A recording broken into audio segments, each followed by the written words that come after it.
Welcome to this exploration of Lesson 326. I am forever an effect of God. This is A Course in Miracles and Practice from the World Harmony Project. We're really getting into a crucial realization here. If you've been following along, you'll know we keep coming back to this core idea of identity. We do. But Lesson 326, it doesn't just repeat things. It really turns up the intensity. It demands that we look past the easy, sort of simplified interpretations and really grasp the startling depth of what's being said about who we are. Absolutely. The lessons build on each other. It feels like you're circling back to the same ground, but every time you land, the view is clearer. Before we start, a reminder, you can always reach us at ACIM at theworldharmonyproject.org. Or find us on social media, the World Harmony Project on TikTok and YouTube. So our mission today feels both straightforward and, honestly, monumental. It is. First, we have to establish the central theme, that our true identity is fixed, holy, and completely unchangeable. And then the second part. Then we have to systematically look at the huge, profound contradiction between that permanent, perfect identity and the messy, separate, individual experience we all think we're living every day. Okay, so let's ground ourselves first. We'll read the text of Lesson 326. We can take turns and just let the words settle before we start to unpack them. Sounds good. Lesson 326. I am forever an effect of God.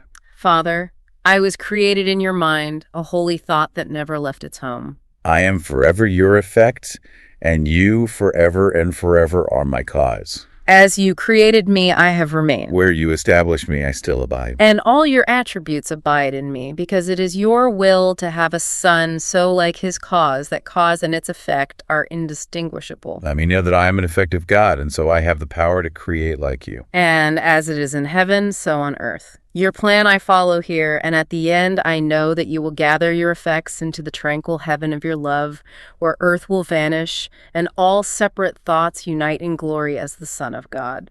Let us today behold earth disappear, at first transformed, and then forgiven, fade entirely into God's holy will. That is a powerful piece of writing. It really is. And that final part about the earth disappearing is something we have to get to. But let's start where the metaphysical foundation is really laid. For me, the line that just jumps out immediately is the core claim about creation. I think I know which one you mean. That the cause and its effect are indistinguishable. Yes, that's it. That is the revolutionary insight of this entire lesson, and it's where so many attempts to understand it can fall short, especially if you try to soften that language. Because indistinguishable isn't just similar to or aligned with. Not at all. It's not even saying we are striving to become godly. It means that in terms of your essential, absolute nature, you actually cannot tell the difference between the cause, which is God, and the effect, which is you. And that's a massive departure from so much of traditional spirituality, isn't it? Especially in the West, where you often have this clear hierarchy. The creator is up here, and the created is way down here, finite, limited, maybe even flawed. This lesson just completely erases that gap. It just gets rid of it. If there were any distinction in our essence, say, God is perfectly loving and we're only 99% loving, then the whole idea of separation could still have some kind of metaphysical reality. It would have a place to stand. Exactly. But the claim of indistinguishability means we share God's nature completely. And that shared nature is what the Course is defining as our true identity. So this isn't a lesson about self-improvement. It's not about becoming a better person through effort. No, it's a declaration of a fixed, undeniable fact about what you are. It exists totally outside the realm of your feelings about yourself, your self-image, or your personal history. We're talking about the metaphysical bedrock of our being. That's right. What we are is indistinguishable from God. The function of an effect is just to perfectly express its cause. If the effect were in any way lesser or flawed, that would mean the cause itself was somehow incomplete or flawed, which is an idea the Course rejects entirely. So let's detail what that means. What are the consequences of that immutable nature? What does it mean for all of God's attributes to abide in the effect? It's a guarantee. Because we are God's effect, everything that God is, we are. The lesson states it so plainly, as you created me, I have remained. Our identity is fundamentally fixed. It's unchangeable. It can't change. Because if it could, that would imply God's first thought was somehow unstable or temporary, imperfect. Exactly. And when we talk about attributes, we're talking about these vast, eternal concepts: perfect love, absolute joy, unlimited creativity, and complete unity. These aren't things we possess in small amounts. No, we aren't diminished echoes or little replicas. We are complete expressions of God. I sometimes think of a perfect circle. Any expression of that circle still contains the entire concept of circularity. We are complete in our expression. We lack nothing. We need nothing added to us. So the only distinction that the Course maintains, and it seems to be just for clarity, is that God is the source, the cause, and we are the creation, the effect. But the effect contains all the power and nature of the cause. The fractal analogy is so helpful here. A fractal contains the complete infinite pattern of the whole inside every single fragment. And our identity is that fragment. Perfectly reflecting the whole. And that makes it, in its essence, indistinguishable. It is full, holy, and eternal. Okay, so here is where the intellectual challenge becomes really palpable for anyone listening. We can accept intellectually that our identity is immutable, holy, complete. But our entire lived experience is the exact opposite. And this tension is the entire mechanism of the separation. This is what it feels like. We experience ourselves as incredibly limited. We're tied to a body that gets sick and dies. We feel flawed, separate from other people, and profoundly separate from God. That feeling of individuality, my personal history, my skills, my flaws, my preferences, it feels like the most real thing there is. It does. It defines what we think of as reality. Right. I am a specific person with a specific job, a specific set of memories, a specific list of problems. I undeniably feel separate. Right. So if I am truly indistinguishable from God, why does my actual existence feel like this constant struggle to be a finite individual self? And that is the pivotal question of the whole course, really. The answer is that this entire individualized experience you're describing, it isn't your identity. It's a belief system that has generated a whole framework to make itself seem real. The lesson reminds us, I was created in your mind, a holy thought that never left its home. Which means we never actually went anywhere. We are still, right now, abiding in the mind of God. That brings us back to that foundational idea of the tiny mat idea, doesn't it? The dream of separation. It does. We have to grasp this. We are not experiencing actual separation. That's metaphysically impossible. What we are experiencing are the consequences of believing that separation is possible. So the belief itself is the engine that generates the whole world we see. The construct of time, the physical body, the idea of being an individual, and all the problems that come with that framework. And it's a convincing dream. It's powerfully convincing, like a hyper-realistic virtual reality simulation. But the crucial, unshakable point of Lesson 326 is that nothing you do in the simulation, no decision, no failure, no success, has had any effect whatsoever on your identity as the holy, complete effect of God. The real work, then, is recognizing that our identity was established by God and exists completely outside this framework of separation we invented to confirm the dream. We're learning to look past the dream while it still seems like we're operating inside it.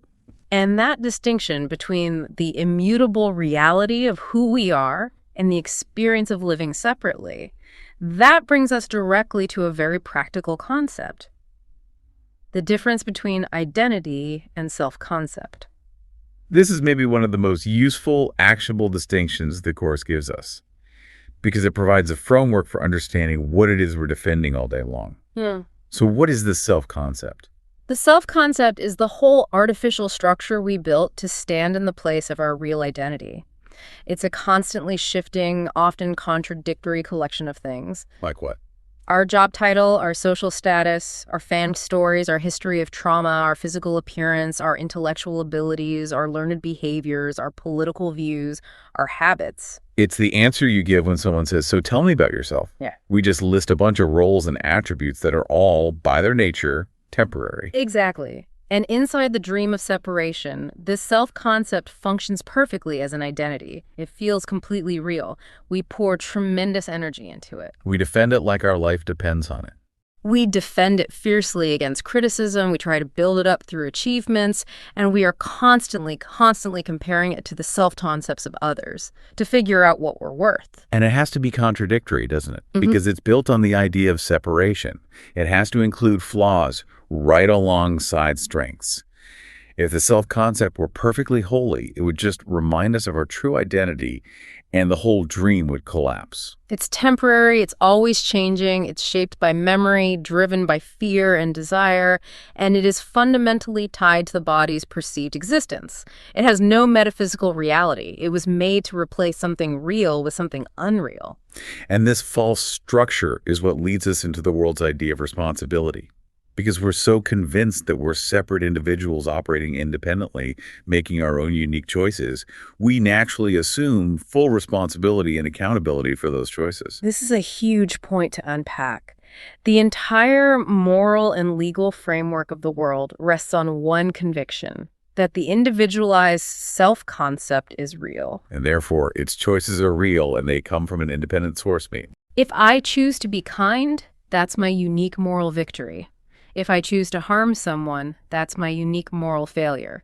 We feel this heavy weight of accountability because we believe we are the source of those decisions. But if we follow the logic of Lesson 326, that we are an effect, fixed in God's mind, that we never left home, that separation is unreal, then what happens to that idea?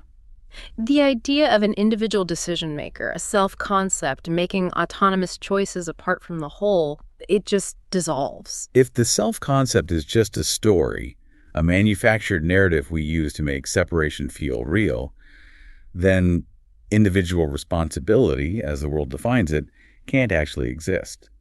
How can a fictional character in a dream be held accountable for the plot they seem to be acting out? The Course is very clear on this. There are no private thoughts. And if there are no private thoughts, there can be no independent choice, and therefore no individual responsibility for consequences. The apparent choices and consequences we see are just part of the dream structure, which the Holy Spirit uses to teach us that we were wrong about the whole idea of separation in the first place. This can sound absolutely terrifying to the ego. I mean, the ego was built on the need to be special, to be accountable, to be the author of its own destiny. It's terrifying because the ego believes if you are not responsible, you are nothing.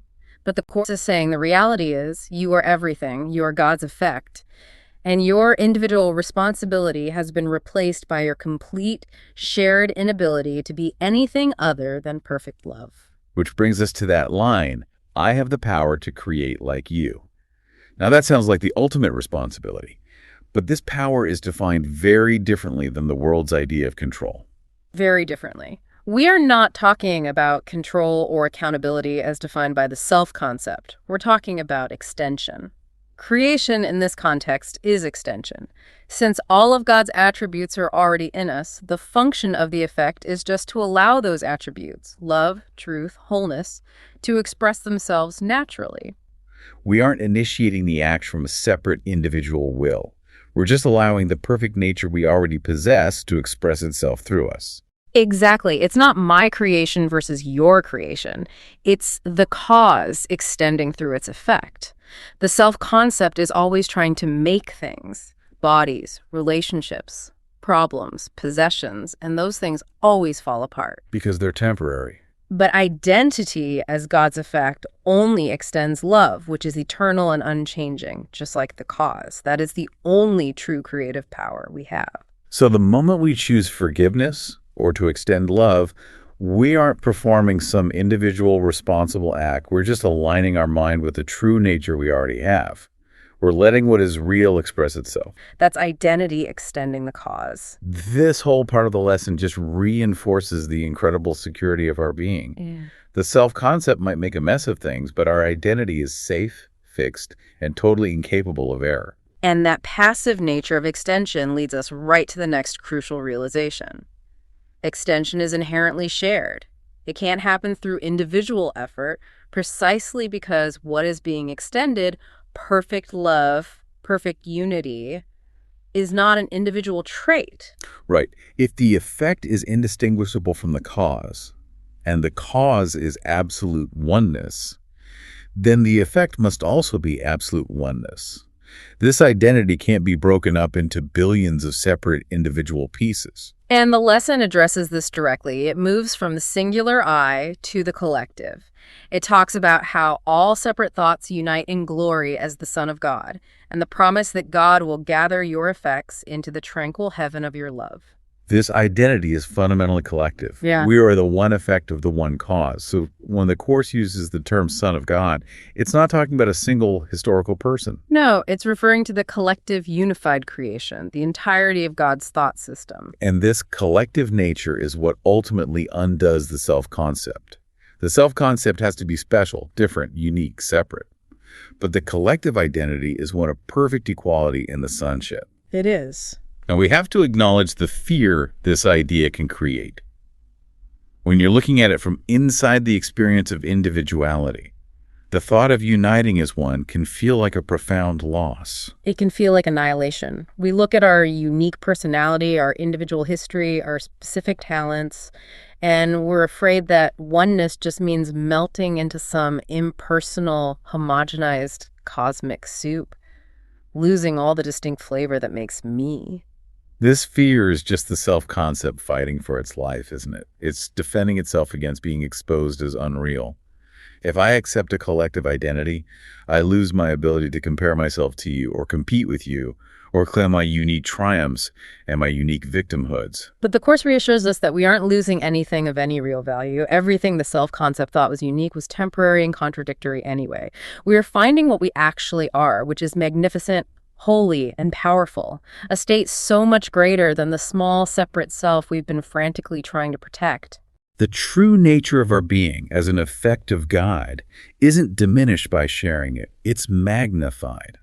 The joy of recognizing that truth is shared and that shared recognition is heaven. So let's bring this back down to the present daily experience. We wake up, we follow our routines, we get dressed, we go to work, we have complex conversations, we pursue goals. All of this still happens.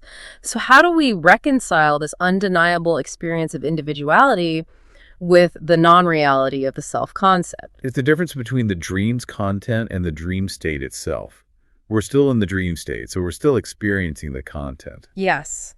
And the crucial point here is that these experiences, getting dressed this morning, having a difficult conversation, they do not and they cannot establish us as bodies or confirm our existence as separate individuals in time. Yeah. They are experiences that happen in the dream, but they don't define our reality or our identity. So the work is to withdraw the meaning we assign to these events. The ego uses these daily happenings constantly to confirm its own existence. I chose that outfit, therefore I am a body that chooses. Or, I made that mistake at work, therefore I am a separate self who is accountable for error. Right. The practice is to observe the self-concept performing its functions, the talking, the eating, the planning, without accepting its claim to reality. It's like watching an actor on a stage. You can follow the plot, but you know the actor's real life isn't defined by the role they're playing. We've all had those incredibly vivid dreams. Maybe you were running for your life or flying or accomplishing some amazing task. And the second you wake up, that feeling of urgency or triumph evaporates. You accept that the story, no matter how intense it felt, had no real existence. And we are, right now, in the process of waking up from a much bigger dream. We're learning to withdraw the profound emotional investment we made in the whole narrative of separation. As we stop using the world and our individual history to confirm that story, the entire experience begins to transform. We're no longer asking the world to prove something about who we are. We're finally willing to admit that the self-concept is just the temporary vehicle we use to experience the illusion of time.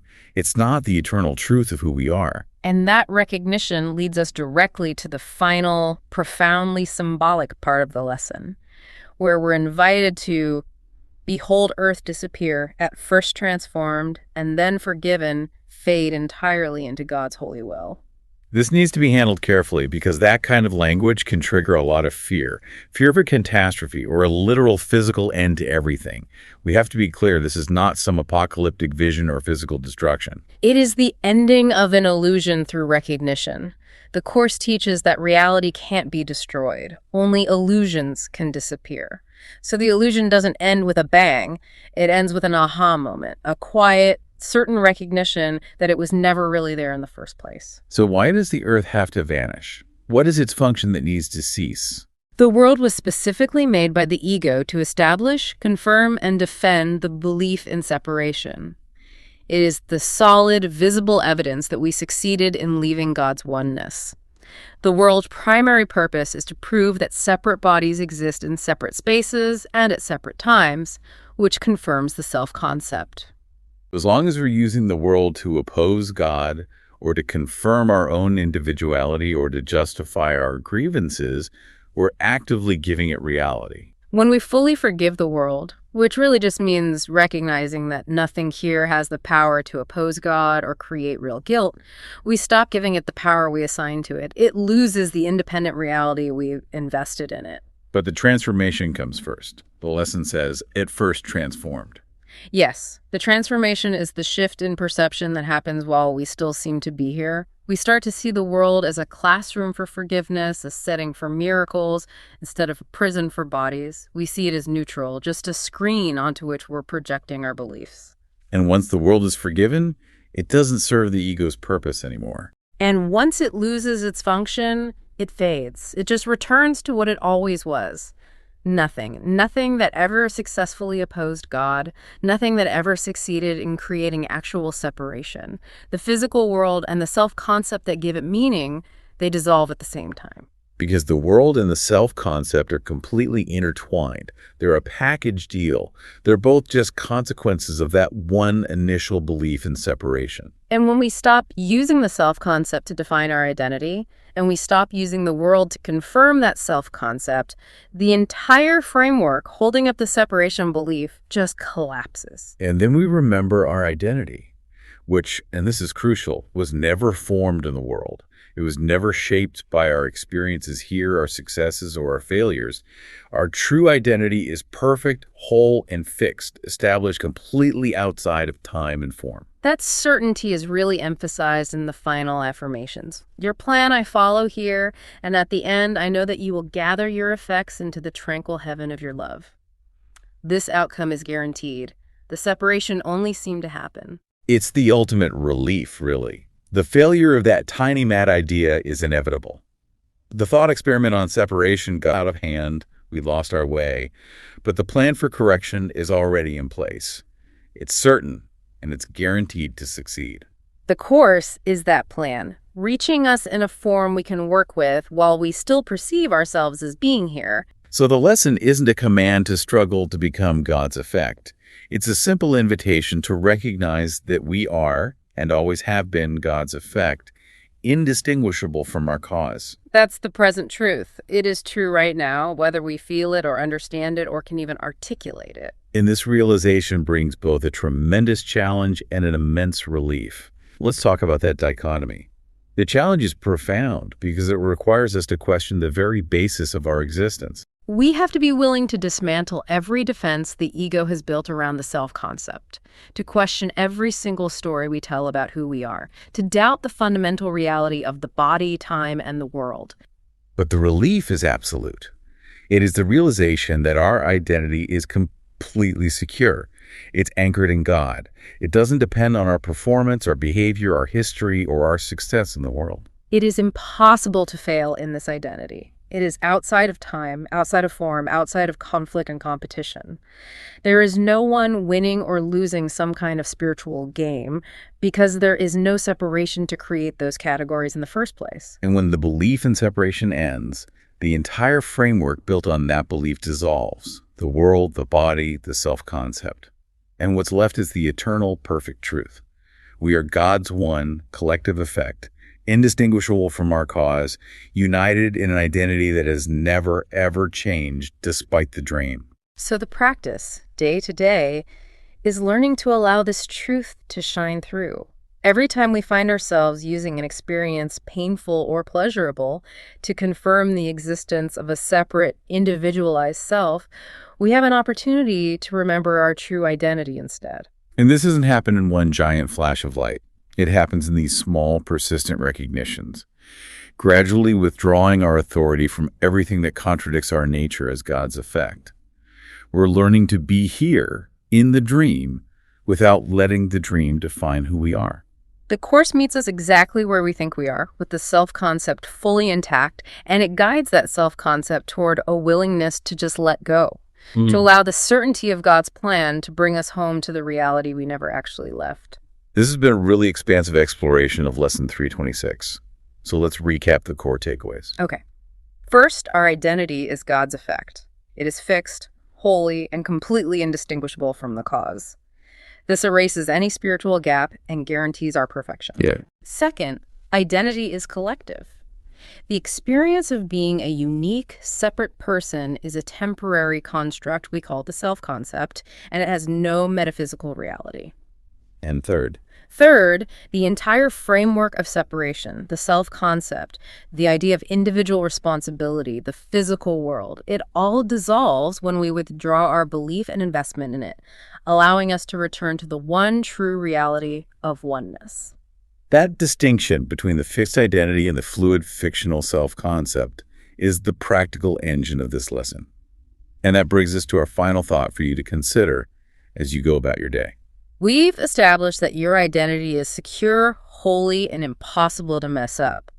So if that is true, what specific fear or perceived need are you still trying to satisfy or defend using your temporary self-concept today? Where are you still fighting to prove a story about yourself is true when your real identity has already been guaranteed safe? Thank you for joining us for this in-depth exploration of these powerful concepts.